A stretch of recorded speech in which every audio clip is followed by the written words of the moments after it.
When either your mobility, your mind, or both decline to the point that you need some help with some of the basics, wouldn't it be great if you could make it work in your own home? This is called aging in place. Today, we outline the pros and cons, the relative costs, some helpful remodeling tips, and some technologies that can make things so much easier. Stay tuned as we discuss all this and more right now on the Retirement Lifestyle Show.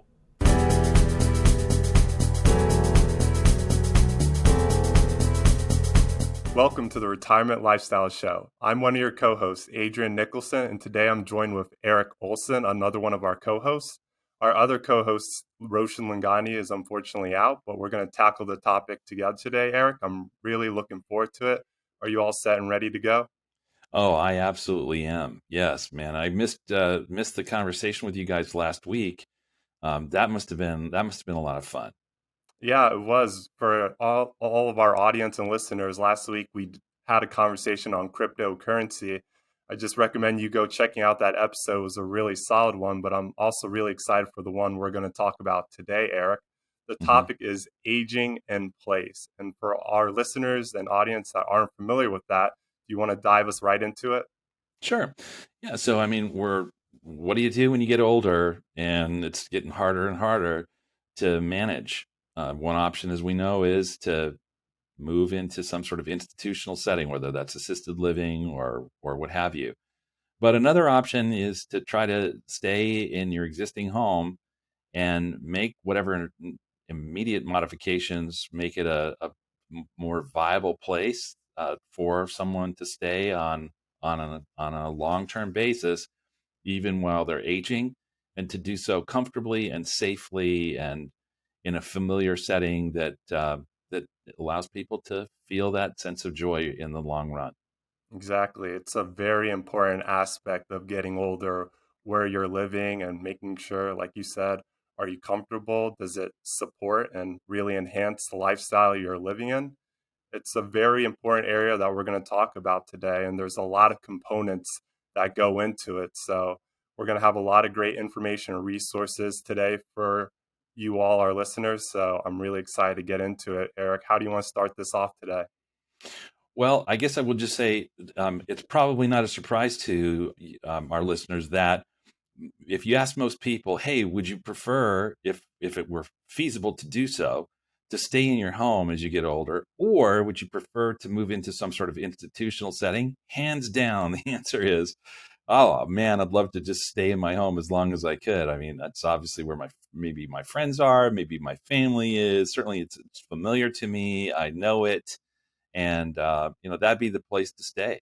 So the question is then, is your existing home really well suited for helping you do that? Especially, you may say the answer to that question might be, yeah, it's well suited at the outset or where I'm at right now in terms of my progression through the aging process. But will it be later on? So we want to talk about in this conversation, among other things, some of the advantages of doing this, staying in place, and honestly, just being very candid about it.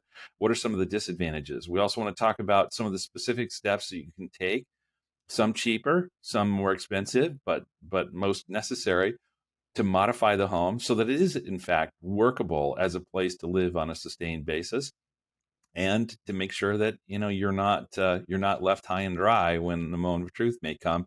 You fall or what have you. And then we also just want to point you to a number of kind of cool technology solutions that can help out with this, and then finally some resources that are available to point you to out there, whether it's publications or websites or videos or what have you. Yeah, of course. Yeah, this is all great stuff, Erik. And you're really looking down the line on this one, just really, as we mentioned before in previous podcasts, starting the planning process on this one is just extremely important Hmm. because it could really help you start a conversation and really find what's best suited for you. And to make those adjustments along the way can be just very beneficial because with age comes change. And Hmm. just being able to prepare for that as best you can really help with the decision making process and also help all those people around you and just really enhance and improve where you're living at is just extremely important. So you can just stay there and you don't have to make any tough decisions. So I'm really looking forward to this. Great. Well, let's talk about, I mean, one of the advantages is, and this actually can be a disadvantage too, depending, but we're going to just start looking at some of the advantages of this is it can cost less to stay at home than to go into an institutional setting. I want to point you, our listeners, to a website that Adrian and I were looking at prior to the recording the show today. And that is by one of the larger companies that focuses on long-term care insurance. It's named Genworth.com, or Genworth. And then the website is genworth.com/cost of care. So they do an annual survey on a state by state, and not actually more than just state by state. It gets down into regions. For example, in the state of Illinois, where my office is based, I believe there's somewhere in the neighborhood of about 10 or 15 different regions around the state that they measure, and this is true elsewhere. But the what you can see there is what it would cost to have one or another approach as part of your overall care plan when you're not able to care for yourself. So let me just list some of these. The first would be to have someone come in to your home and help with maybe some homemaker services or some other a home health aid of some kind. Adrian, we were looking at your neck of the woods there in the DMV area, and what we saw was that the monthly cost to have someone come in for 44 hours a week. And by the way, just listeners note, we're talking about 44, not 168. It's not we're not talking about 24/7 carrier, but someone who could come in, let's say 5 days a week for 8 hours, something like that, close to 9 hours, or uh, whatever configuration of time you're looking for. But that in where you are located, Adrian, is around $5,300 a month, or said differently, you're looking at in the neighborhood of around $64,000 a year. If you instead said, "Hey, I think we can work this out where I sleep at home. Maybe I catch a quick breakfast at home, and then I come back in the evenings and I get a bath and maybe dinner. But anyway, during the day, I'm at a senior, which we'll call a center for where seniors can gather and be cared for and get a lunch and what have you. That cost is about $2,500 a month. If instead, though, you need to move into an assisted living facility, again, this is in the greater DC area. If you needed to move into an assisted living facility, there you're looking at about somewhere in the neighborhood of 70 or $6,000 a month, or $72,000 a year. And if you needed instead to move into a skilled nursing facility, depends on whether you take a private room or a semi-private room, but let's assume that you could manage in a semi-private room in such a facility. That's in the neighborhood of almost $12,000 a year, or pardon me, a month, I meant to say, or somewhere in the neighborhood of $140,000 a year. With costs like that, you can see immediately, wow, if we could get this job done for a lot less at home, and you maybe get by without necessarily even that 44 hours a week, wow, what an amazing cost savings that would be. So certainly number one is cost. Hmm. Adrian, any comments Yeah. about that? I mean, that definitely is going to be a very important thing to consider is the cost aspect of it. So Hmm. just two things that just really popped up and just I wanted to zero in on for our audiences, the listeners. The first thing you have to look at is just the location where you are. And then the second thing you have to look at too is the type of care or what degree of care do you need right Hmm. now, and consider how that will change over time and just really map out and plan what those costs are going to be. If the Hmm. costs are going to be, if you expect the costs to be very expensive throughout the next couple of years or in the future, you have time to really plan for it. So just going back to what I said, starting the planning process is extremely important so you don't run into any costs that make it very stressful when you're deciding on this or looking at areas that can help. So location and how much care you need are really the starting points to this discussion. Yeah. So, and just let's touch on just a few other advantages of this as well, Adrian. So, one is obviously if you're in a place that you've lived for 5, 10, 15, 20, 40 years, it's going to be a lot more just familiar to you and presumably more comfortable, because we assume that you've structured your home to be comfortable for you in the first place. So for many people, as we age, especially if there's some degree of cognitive decline, then having that sense of familiarity and comfort can be really, really useful. Yeah, it's Another, some of the biggest Mhm, purchases people make, the home that they live in. And there's some people that build their home just exactly how they want it to mhm, for when they stop working. So the emotional attachment to it is huge. And this is why this topic is a very big one that a majority of people have to just work through and plan through and just figure out the best fit for them, because you don't want to wait to the last minute or just make any tough decisions, or you really want to lay out all you can for this so you can make the best possible decision, not only for you but also just for everyone around you that's helping you out or just that might go through this process as well. So the comfortability aspect of it and just how long you've been here are just going to be things that really affect your decisions. good. Another thing I think that's an advantage that's worth noting is the impact on memory loss. So there is some evidence that moving into a setting where your social network is disrupted and now even though you might be surrounded by a lot of people, you don't really have relationships with those people. They're just sort of, you're passing kind of passing by one another. And particularly as your memory declines, if that happens, that's your journey, it can be a lot harder to form new friendships.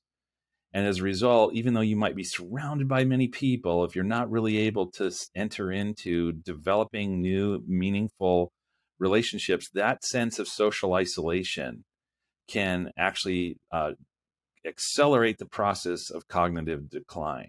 So, assuming this is an important assumption, assuming that you have some intact social relationships at home or in your neighborhood, and that those are ones that you're not sort of closed off to now because of perhaps mobility issues or whatever, but you're still engaging with people, staying at home may help you forestall the acceleration of that cognitive decline at one level.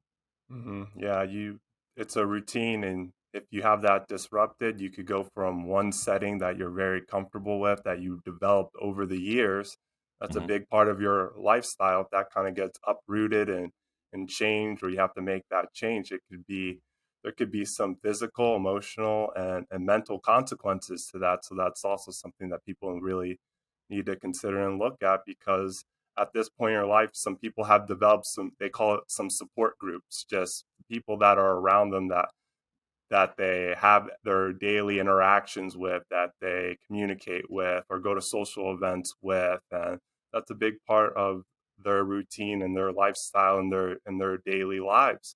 So a change to that can really affect somebody's lifestyle. So that's a really good one, and that's a really important one too, that people, Hmm. that's fairly new too as well, that people really need to take a look at, because having those groups that you can just go to and just that are also people that are maybe in the similar situation as you can really be beneficial. Yeah. And then there's one last thing I want to mention in terms of some of these advantages, which just I think shouldn't be overlooked, is that there is I think value for a lot of people. Part of what we treasure as adults is the capacity to have self determination, and the more of that self determination that you have to forfeit, for some people that can really be upsetting. I'm going to just give an example. So I've mentioned, I think, in previous conversations about the journey that my dad took, which involved care at home and then ultimately having to have some sort of assisted living facility. My mom moved into an independent living facility. My mother-in-law moved into an assisted living facility, et cetera.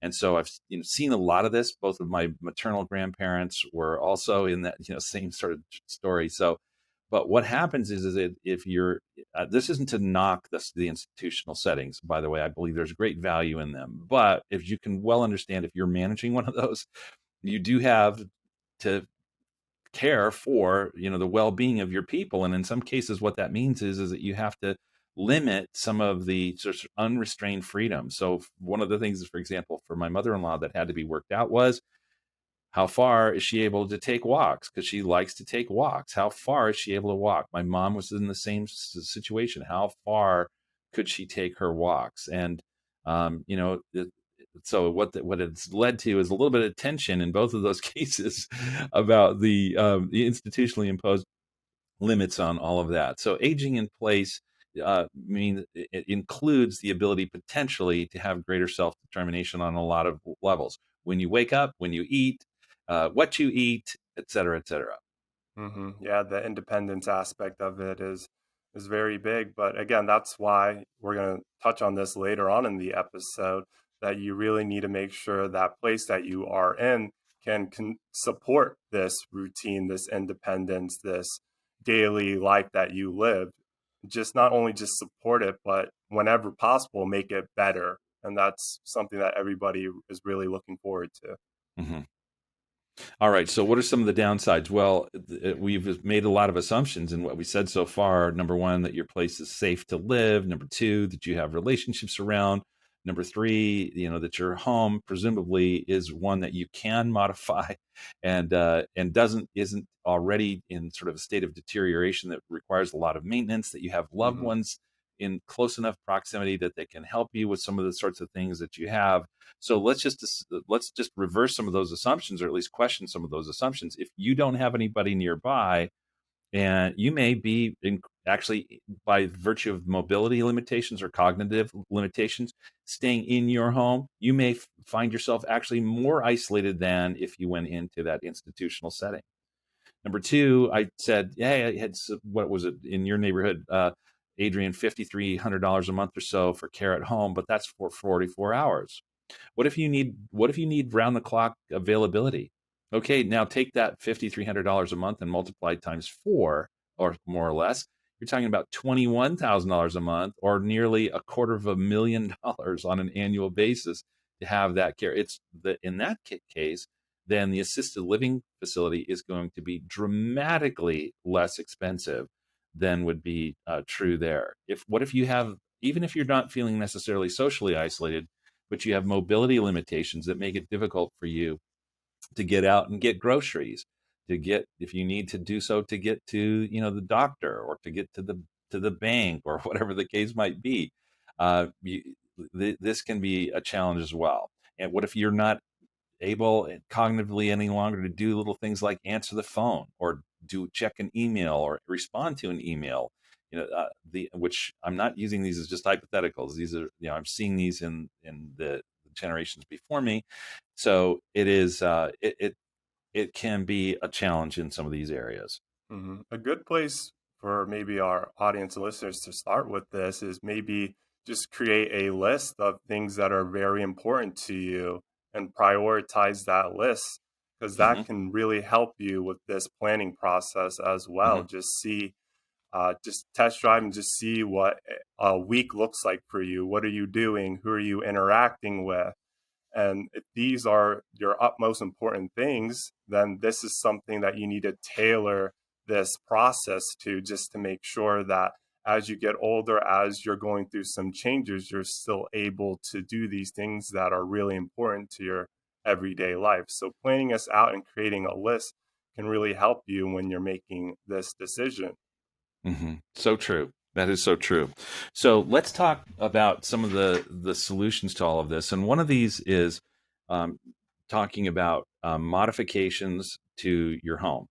So I'm just going to talk about these are examples. This is not an exhaustive list, and I'm going to point you, when we talk about resources, I'm going to point you to some exhaustive lists, so that if you wish to pursue this in more detail, you certainly can. But just think about just some little things about having changes in your home. So I think we're all familiar with the fact that the bathrooms can be a place which can be a challenge for some people. Um, for example, getting up and down to use the toilet, or to get in and out of the shower, or the bathtub, and things of this nature. So just at a very rudimentary level there, to have a walk-in tub, to have grab bars that you can get hold of, to have the sorts of toilets that are not so low to the ground that you really it makes it just that much harder to get back onto your feet, etc. Those are some things that you can do. But just in other places around the house, just who would think of this sort of thing? If, let's say, you have area rugs, who doesn't? Everybody's got an area rug someplace. Area rugs, though, just that slight difference in elevation can be a tripping hazard for an older person. Or an area rug that slips and slides on an otherwise relatively smooth hardwood floor or tile floor. You can step on that little that area rug, and suddenly whoosh, you get this slide effect, and down you go. So of helping of prevent falls is vital. What about even just by the front or back door, or in coming in from the garage? If it's a tile or hardwood floor and there's water typically that comes in when it's raining outside and you walk in, now you've got water there. It's slippery. Again, boom, potentially a fall. So how can you put down some of those, let's say some no skid strips of that nature? What about even opening a door? It's a harder thing to twist a doorknob than it is to hit one of those levers. So maybe just going through and changing all of the handles on all the doors throughout the house, those sorts of things. Adrian, any other sort of thoughts about remodeling? So one that I thought that was interesting that came up was somebody set up just a chair in their kitchen for whenever they were cooking, just to make it a Mm, little bit easier on them.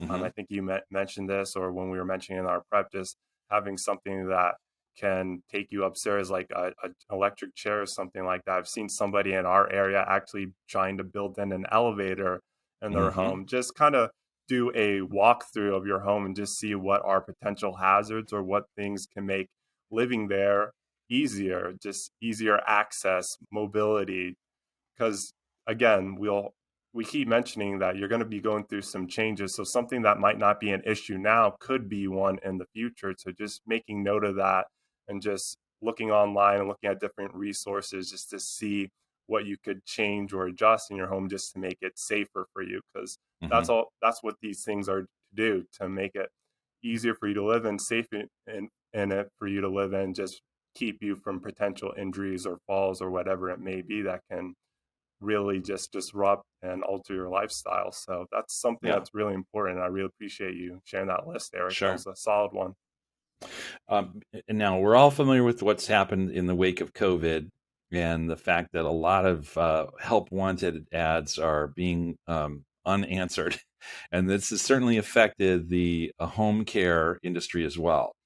And so, one of the responses that had already been in motion prior to um, the sort of reduction in available people for home care in the wake of COVID, that has really been that has also then been accelerated by this process, is in the area of various technologies to help people manage in their homes, and just as importantly in many cases, to have their loved ones be able to know without having to drop by at all times or stay with them at all times, that indeed mom or dad at home is doing okay. So there's been a big expansion of technologies. I just want to cite a few of these. Number one, and these first two are examples that come directly from my own experience. But one is to have a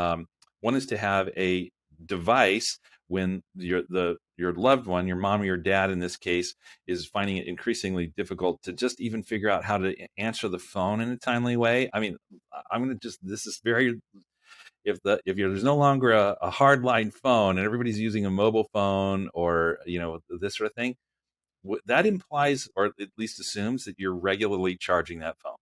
What if you're not? What if you just don't remember to charge your phone? Somebody rings you and it just goes straight to voicemail because the phone is dead and not on, or the phone gets misplaced or things of this nature. So what we did in the case of my mother-in-law was to use one such technology that solves that problem. Now, this is not, I'm not promoting these people. I have no business relationship with them at all. It's just the one that we elected to choose, but there are many other good options that are out there.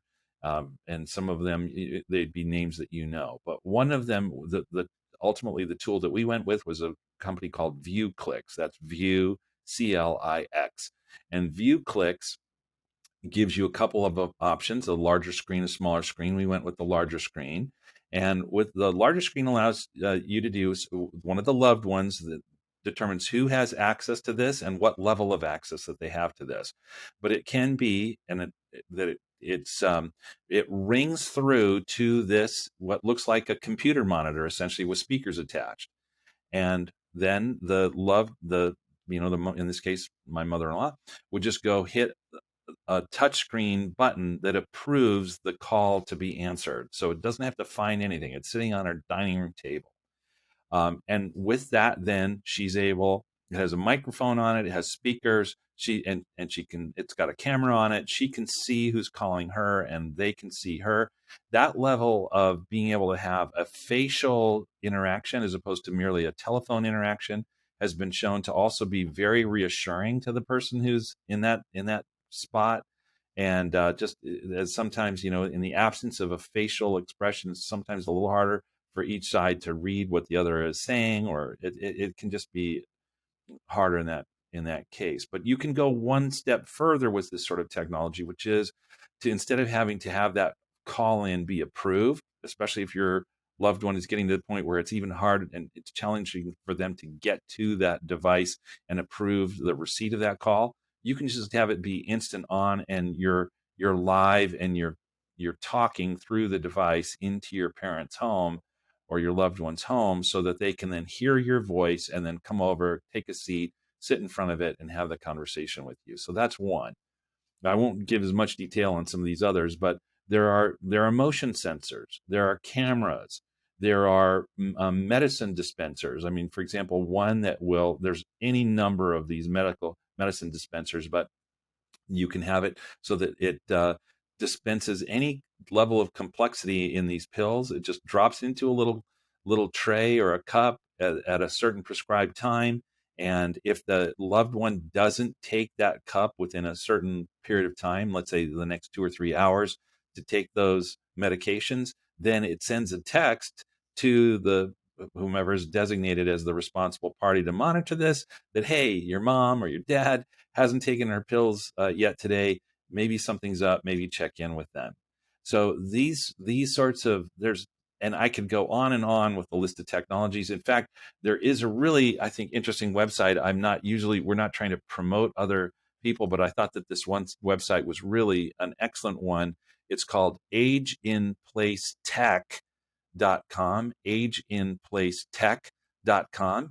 And I think you might find the blog posts by the author there, Lori Orlov, to be really useful. So, Yeah, very any other thoughts valuable. about tech? I mean, it's very valuable. I mean, the first starting point is just you got to get comfortable with technology as it's progressing, because it can be very beneficial just to really help out in case there's an emergency, or just get some assistance whenever you need it. Because, again, kind of tying to the previous section we just talked about, where you can keep all these or go around your home and make sure that it's safe, easy to access, and there's mobility. But we're not naive to the aspect that accidents do happen, emergencies do arise. So just having technology there as a way to back up anything that can happen is very important. And just making sure you're comfortable with finding the right thing for whatever situation you are in is very valuable and can really help out.